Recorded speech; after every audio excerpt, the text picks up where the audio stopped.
পুরোদমে ইসরায়েল, ফিলিস্তিন, Iran, Hezbollah যুদ্ধ চলছে। জানিয়ে দিব আমাদের হাতে থাকা সর্বশেষ গুরুত্বপূর্ণ আপডেট আন্তর্জাতিক সংবাদ। সামরিক শক্তিকে আমেরিকাকে নাকানি চুবানি খাওয়াবে ভেনেজুয়েলা। জানিয়ে দিব সারা বিশ্বে ঝড় তুলে গাজায় ছুটছে জাহাজের সেই কাফেলা। আরো জানিয়ে দিব ভেনেজুয়েলায় যুক্তরাষ্ট্রের কবর, ইরানি কায়দায় যুদ্ধ ফিরবে না কোনো মার্কিন সেনা। এবং আরো জানিয়ে দিব টানা হামলায় গাজায় নিহত আর ৭৫ নিরাপদ আশ্রয় মিলছে না কোথাও। সর্বশেষ জানিয়ে দিব গাজায় যুদ্ধবিরতিতে সব জিম্মির মুক্তি দিতে হামাস রাজি, ইসরায়েলের ৫ শর্ত।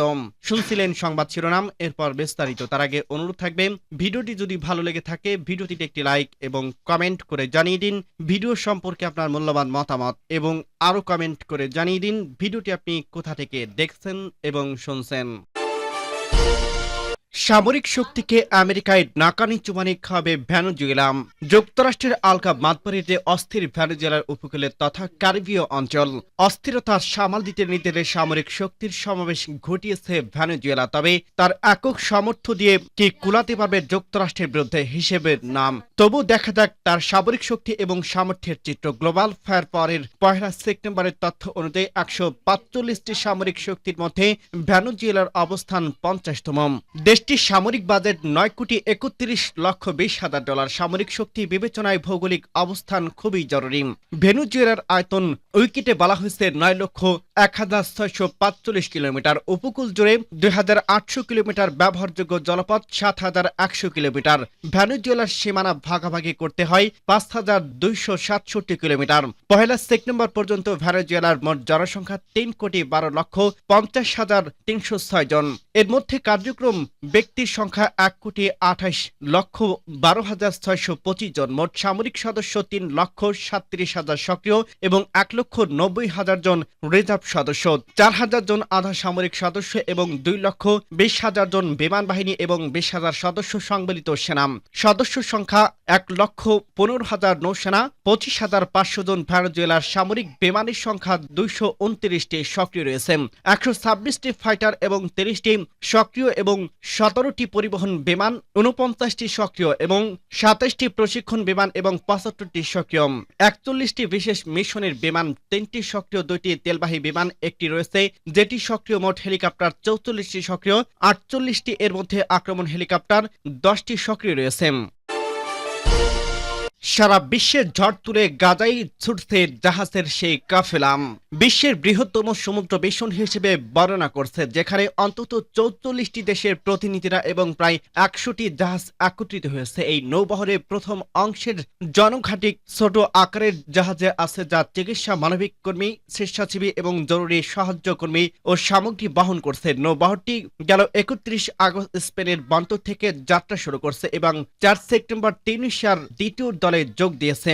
গ্লোবাল সমুদ্র ফটোলিটার অনুযায়ী ৬টি মহাদেশ থেকে বিভিন্ন দেশে এই বহরে অংশ নিয়েছে, যার মধ্যে রয়েছে স্পেন, অস্ট্রেলিয়া, ব্রাজিল, দক্ষিণ আফ্রিকা এবং ইউরোপের বিভিন্ন দেশ।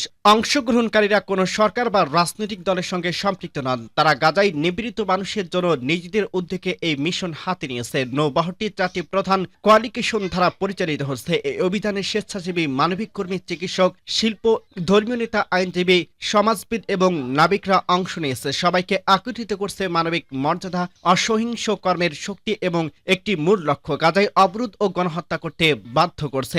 বার্সেলোনার প্লাকার্ড ডেলরেইতে মিডিয়া ব্রিফিংয়ে জানানো হয়েছে, নিরাপত্তা কারণে নির্দিষ্ট জাহাজ এবং বন্দরের তথ্য প্রকাশ করা হবে না। তবে প্রায় ৩,০০০ কিলোমিটার পথ সম্পূর্ণ করতে ফুটুটিলাকে প্রায় ৭ থেকে ৮ দিন সময় লাগবে বলে ধারণা করা হচ্ছে। ফুটুটিলা হলো একটি নৌবহরের যা খাদ্য, ওষুধ এবং অন্যান্য জরুরি সামগ্রী সংকটাপূর্ণ অঞ্চলে পৌঁছে দেয়। যখন বিমান বা স্থল রুট বন্ধ হয়ে থাকে বা নিরাপদ নয়, তখন এ ধরনের অভিযান পরিচালিত হয়। ২০০৭ সালের পর থেকে ইসরায়েল গাজায় আকাশ এবং জলসীমা কঠোরভাবে নিয়ন্ত্রণ করছে, যা পণ্য ও মানুষকে চলাচলে সীমিত করছে। যুদ্ধের আগেও গাজায় বিমানবন্দর কার্যকর ছিল না। ভেনেজুয়েলায় যুক্তরাষ্ট্রের কবর ইরানি কায়দায় যুদ্ধ, ফিরবে না কোনো মার্কিন সেনা। একদিকে যুদ্ধ থামিয়ে নোবেল শান্তি পুরস্কারের স্বপ্ন দেখছে মার্কিন প্রেসিডেন্ট ডোনাল্ড ট্রাম্প, অন্যদিকে মার্কিন যুদ্ধজাহাজ পাঠাচ্ছে ভেনেজুয়েলার উদ্দেশ্যে, যার কারণে গত ১০০ বছরের সবচেয়ে বড় হুমকির মুখে পড়ছে ভেনেজুয়েলা। ট্রাম্পের এমন দৈত্যাটিক বিরুদ্ধে এবার শক্ত প্রতিরোধ গড়ে তোলার হুঁশিয়ারি দিয়েছে ভেনেজুয়েলার প্রেসিডেন্ট নিকোলাস মাদুরো। প্রয়োজনে যুক্তরাষ্ট্রের বিরুদ্ধে সশস্ত্র যুদ্ধে যেতেও পিছু পা হবে না তিনি। তার দেশ স্পষ্ট করছে যুদ্ধ চাপিয়ে পড়তেও প্রস্তুত থাকার নির্দেশ দিয়েছে বেসামরিক জনগণকে। পরিস্থিতি যখন ক্রমশ উত্তপ্ত হচ্ছে, তখন প্রশ্ন, যুক্তরাষ্ট্রের বিরুদ্ধে কি যুদ্ধ ঘোষণা করবেন মিস্টার মাদুরো, আর কেনই বা ভেনেজুয়েলাকে আক্রমণ করতে চাইছে মিস্টার ট্রাম্প? এসব প্রশ্নের বিশ্লেষণ নিয়ে সাজিয়েছে এবারের এই পর্ব। একটা সময় ছিল যখন বিবাদমান রাষ্ট্র এবং পক্ষগুলো সহজে যুদ্ধ করতো না, যুদ্ধে জড়ানো না, শুধু হুমকি ধামকি দিয়ে রাখত। কিন্তু এখন পক্ষগুলো বেশ অস্থির, পান থেকে চুন খসলেই যুদ্ধ নেমে যাচ্ছে। ভেনেজুয়েলা এবং যুক্তরাষ্ট্রের মধ্যে চলা উত্তেজনা কয়েকদিনের মধ্যে ক্রমশ উত্তপ্ত হচ্ছে, কেননা যুক্তরাষ্ট্র ভেনেজুয়েলাকে লক্ষ্য করে ৮টি যুদ্ধজাহাজ, ১,২০০টি ক্ষেপণাস্ত্র এবং একটি নিউক্লিয়ার সাবমেরিন মোতায়েন করার খবর পাওয়া গেছে। শীঘ্রই এই বাহিনীকে আরো সম্প্রসারিত করতে যাচ্ছে ওয়াশিংটন। পাঠানো হতে পারে আরো ৪,০০০ নৌসদস্য এবং মার্কিন মারিন সহ একটি উভচর আক্রমণকারী জাহাজ। ক্যারিবীয় অঞ্চলে মার্কিন সামরিক উপস্থিতি এবং তা সরকারের উৎখাতের উদ্দেশ্যে সাজানো হয়েছে বলে অভিযোগ করছে ভেনেজুয়েলার প্রেসিডেন্ট নিকোলাস মাদুরো। তিনি বলছে, ভেনেজুয়েলা শান্তি চায়, কিন্তু মার্কিন যুক্তরাষ্ট্র যদি ভেনেজুয়েলাতে আক্রমণ চালায় তাহলে দেশটির পাল্টা জবাব দিতে প্রস্তুত রয়েছে। সেভাবেই সেনাবাহিনীকে নির্দেশ দিয়েছে নিকোলাস মাদুরো। যুক্তরাষ্ট্রের প্রতি কঠোর হুঁশিয়ারি দিয়ে তিনি বলছে, ভেনেজুয়েলার দিকে যুক্তরাষ্ট্রের এক পায়ে এগুলি কোনো রকম ছাড় দেওয়া হবে না বলে হুঁশিয়ারি দিয়েছে মিস্টার মাদুরো। শত বছরের মধ্যে সবচেয়ে বড় হুমকির মুখোমুখি দাঁড়িয়ে এবং সমাজতান্ত্রিক ভেনেজুয়েলার মাথা উঁচু করে আমেরিকাকে প্রতিরোধের প্রস্তুতি নিয়েছে। কথিত মাদক বিরোধী অভিযানের নামে ভেনেজুয়েলাকে উপকূলে যুদ্ধজাহাজ পাঠিয়েছে মার্কিন প্রেসিডেন্ট ডোনাল্ড ট্রাম্প। কিন্তু নিকোলাস মাদুরো আত্মসমর্পণ করার মতো পাত্র নন। আমেরিকাকে জবাব দিতে যুদ্ধজাহাজ, মিসাইল বোট, ড্রোন নামিয়েছেন তিনি। প্রস্তুত রয়েছে লক্ষ লক্ষ মিলিশিয়া সদস্য। যুদ্ধর বদলে আমেরিকানদের ফিরতে না দেওয়ার ফন্দি করছে ভেনেজুয়েলা। কোন ধরনের আগ্রাসনের শিকার হলে যুক্তরাষ্ট্রের বিরুদ্ধে সরাসরি যুদ্ধে জড়াবে ভেনেজুয়েলা, এমন হুঁশিয়ারি দিয়েছে কারাকাস। পানামা অঞ্চলে মার্কিন যুদ্ধজাহাজের প্রবেশে যুক্তরাষ্ট্রবাদী আগ্রাসন আখ্যা দিয়ে ভেনেজুয়েলার প্রতিরক্ষা দপ্তর। এর আগে পানামা বন্দরে পৌঁছায় মিসাইলবাহী মার্কিন যুদ্ধজাহাজ। টানা হামলায় গাজায় নিহত আরো ৭৫, নিরাপদে আশ্রয় মিলছে না কোথাও। ফিলিস্তিনি অবরুদ্ধ গাজায় ইসরায়েলের লাগাতার বোমাবর্ষণে একদিনে কমপক্ষ আরো ৭৫ জন নিহত হয়েছে। এর মধ্যে কেবল গাজা সিটিতেই নিহত হয়েছে ৪৪ জন। এদিকে ইসরায়েলি বাহিনীর তীব্র হামলায় গাজা সিটির পরিণত হয়েছে আতঙ্কের নগরীতে। টানা বোমাবর্ষণে বিধ্বস্ত হয়ে পড়ে পাড়া মহল্লা, প্রাণ হারাচ্ছে বহু সংখ্যক ফিলিস্তিনি, আর আশ্রয়ের খোঁজে পালিয়ে নিরাপত্তা পাচ্ছে না কেউ। শুক্রবার ৫ সেপ্টেম্বর এক প্রতিবেদনে এই তথ্য জানিয়েছে সংবাদ মাধ্যম আল জাজিরা। সংবাদ মাধ্যমটি বলছে, ইসরায়েলি সেনাবাহিনী নির্বিচার বোমাবর্ষণে ধ্বংসস্তূপে পরিণত হয়েছে গাজা সিটির পাড়া বা মহল্লা। আতঙ্কে পালাতে চাইছে মানুষ, কিন্তু গোটা উপত্যকাতেই নিরাপদ আশ্রয় নেই। টানা ২৩ মাস ধরে চলা এই নির্মম হামলা। জাতিসংঘের শিশু তহবিল ইউনিসেফ ইতিমধ্যে গাজা সিটিকে আখ্যা দিয়েছে আতঙ্কের নগরী বলে। বৃহস্পতিবার তাল আল হাওয়া এলাকায় একটি তাঁবুতে ইসরায়েলি হামলায় একই পরিবারে ৫ জন নিহত হন, যাদের মধ্যে ৩ জনই শিশু। হামলার ভিডিও ফুটেজে দেখা যায় ক্ষতিগ্রস্ত তাঁবুগুলোর সামনে ফিলিস্তিনিরা ভাঙাচোরা মালামাল গুছিয়ে নিয়েছে। ধ্বংসস্তূপের ভেতর থেকেই রক্তে ভেজা একটি গোলাপি রঙের স্যান্ডেলও মেলে। ইসরা আল বাসুস এএপিকে বলেন, আমি এবং আমার সন্তানরা তাঁবুতে ঘুমাচ্ছিলাম, হঠাৎ বোমা পড়ল, শরীরের টুকরো এসে লাগলো। আমার ৪ সন্তান আতঙ্কে চিৎকার করতে শুরু করলাম। গাজা সিটির জেতুন, সাবারা, তোফান, নাসর এবং সুজাইয়া এলাকায় ভয়াবহ বোমাবর্ষণের খবর পাওয়া গেছে। তোফাহ পাড়ায় অন্তত ৮ জন নিহত এবং বহু আহত হয়েছে বলে জানান সিভিল ডিফেন্সের মুখপাত্র মাহমুদ বাসাল। সুজাইয়ায় একটি আবাসিক ভবনে বিমান হামলায় ২ জন নিহত হয়েছে, আর জেতুনের ধ্বংস থেকে আল ঘাব পরিবারের ৩ জনের মরদেহ উদ্ধার করা হয়েছে। আল জাজিরার সাংবাদিক হানি মাহমুদ জানান, মানুষ এক জায়গা থেকে আরেক জায়গায় পালাচ্ছে নিরাপত্তার খোঁজে, কিন্তু যেখানে যাচ্ছে সেখানে ইসরায়েলিয়া বিমান ও গোলাবর্ষণ তাদের পিছু ছাড়ছে না। অনেকে আশ্রয় নিয়েছিল শেখ রাদওয়ান এলাকায়, কিন্তু সেখানে ইসরায়েলি ট্যাঙ্ক ঢুকে বাড়িঘর ধ্বংস করছে, তাঁবুতে আগুন ধরিয়ে দিয়েছে।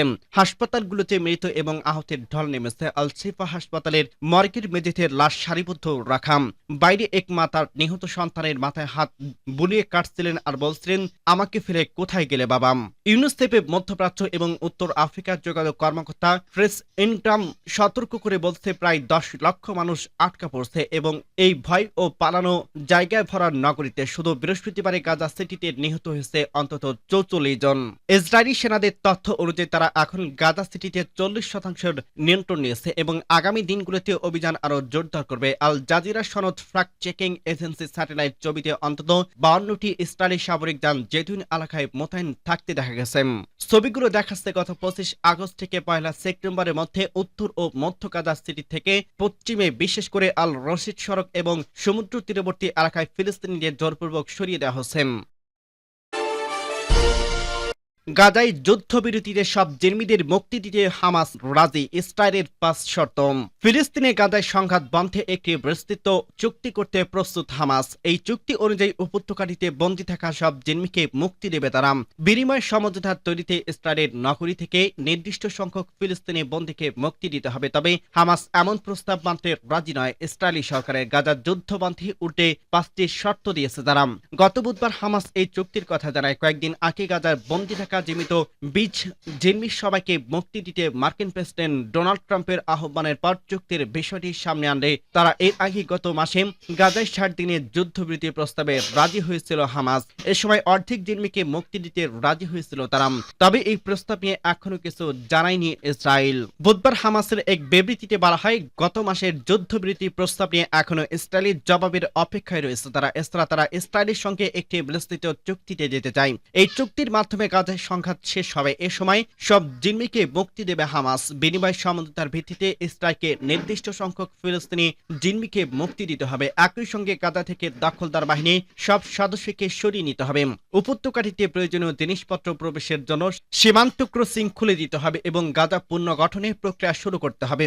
হামাসের এই বক্তব্যের তীব্র সমালোচনা করছে ইসরায়েলি প্রধানমন্ত্রী বেঞ্জামিন নেতানিয়াহু কার্যালয়। কার্যালয়ের এক বিবৃতিতে বলা হয়, গাজা ইসরায়েলের হামলা এখনই শেষ হবে। যদি 5টি শর্ত মেনে নেওয়া হয়, সেগুলো হলো, একসঙ্গে সব জিম্মিকে মুক্তি দিতে হবে, হামাসকে অস্ত্র ত্যাগ করতে হবে, গাজাকে অস্ত্রমুক্ত করতে হবে, উপত্যকাটিতে ইসরায়েলের নিরাপত্তা বাহিনীর নিয়ন্ত্রণ থাকতে হবে এবং একটি বিকল্প বেসামরিক শাসনের হাতে গাজার শাসনভার তুলে দিতে হবে, যারা সশস্ত্র সন্ত্রাস ছড়াবে না এবং ইসরায়েলের জন্য হুমকি হয়ে দাঁড়াবে না। ইসরায়েলের শর্ত মেনে নেওয়া ছাড়া গাজায় হামলা বন্ধের কোনো পথ খোলা নেই বলে মন্তব্য করছে ইসরায়েলের প্রতিরক্ষামন্ত্রী ইসরায়েল কাটজ। তিনি বলছে, হামাস যদি সব জিম্মিদের মুক্তি দেয় এবং অস্ত্র ত্যাগ না করে, তাহলে গাজার নগরীর অবস্থা হবে উপত্যকায় রাফা বেতুইন হানুন এলাকার মতো। গত মাসে গাজার নগরীর নিয়ন্ত্রণ নিতে স্থল অভিযান শুরু করছে ইসরায়েল।